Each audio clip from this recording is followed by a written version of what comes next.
एक दिवस लेकीला आई हळूच बोले, एक दिवस लेकीला आई हळूच बोले, रांधा वाढा उष्टी गाढा दुसरं मी काय केलंय. लेक म्हणे हसून, अगं श्लोक ओव्या सुरेल गाणी तूच ना आम्हाला ऐकवलंस. श्लोक ओव्या सुरेल गाणी तूच ना आम्हाला ऐकवलं. स्वच्छ वाणी सुरेल शब्द भांडार तूच खुलं केलंस.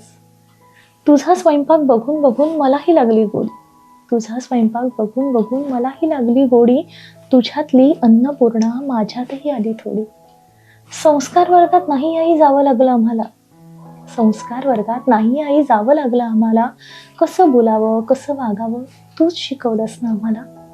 नव्हतं युट्यूब नव्हतं गुगल, नव्हतं युट्यूब नव्हतं गुगल तरी काही चढलं नाही, कारण तुझ्यासोबत बोलताना गोष्टी कधी संपल्याच नाही. सण सोहळे लग्न कार्य तुझंच इव्हेंट मॅनेजमेंट, जमा खर्च देणी घेणी तूच शिकवलीस ॲडजस्टमेंट. आमच्या छोट्या छोट्या दुखण्यांसाठी डॉक्टर आमचा तूच होशी. ओवा हळद शेपा हरडा आजही असतं माझ्यापाशी.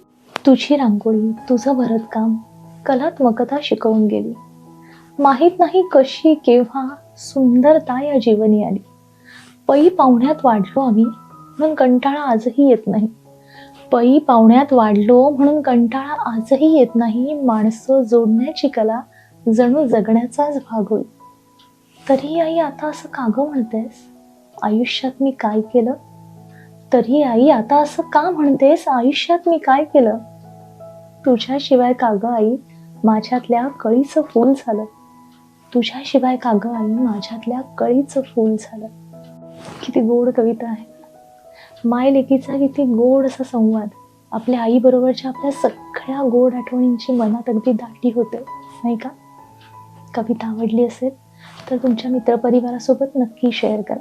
पुन्हा भेटूया पुढच्या व्हिडिओमध्ये. तोपर्यंत नमस्कार, बाय.